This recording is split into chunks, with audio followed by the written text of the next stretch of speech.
jambo ambalo tutalizungumza biidhnillah. Hivi bwana mtume sallallahu alayhi wasallam alipofiwa, alifiwa na baadhi ya wake zake. Mtume alifiwa na maammi zake, alifiwa na masahaba, alifiwa na watoto wake. Hivi nyumba ya msiba ya bwana mtume ilikuwa, na alizungumzia hili jambo, ni jambo la uumiza sana sasa hivi. Yani leo waislamu akifiwa awaza kutafuta hela za kununua mchele na unga na kulisha watu. Kitu cha mwanzo, nendeni mkakope. Kwa leo pakifiwa kwenye nyumba fulani, lazima kuwe na wali, kuwe na hivi, kuwe na maji ya kunywa safi kadha, yategemea na uwezo. Ng'ombe ataagizwa au mbuzi watachinjwa. Hivi nyumba ya msiba ya bwana mtume sallallahu alaihi wasallam ilikuwa.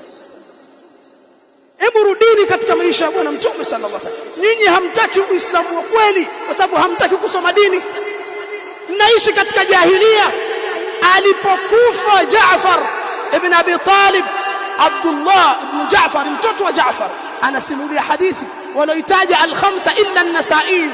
Anasema alipouliwa Jaafar, ikaja ile habari kwamba Jaafar amekufa. Bwana mtume alisema neno lifuatalo: isna'u li ali Jaafar ta'ama fa innahum qad atahum ma yashghaluhum. Nyinyi jamani, jamaa zangu, embu wafanyeni hawa watu wa Jaafar waliofiwa. Jaafar ameuliwa, nyinyi wafanyeni hawa waliofiwa chakula.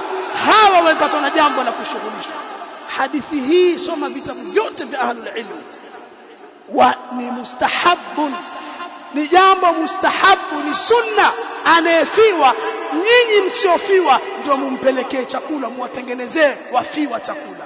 Leo wafiwa watengeneza wao chakula, kinyume kabisa. Hili ni jambo la kijahilia, si katika Uislamu.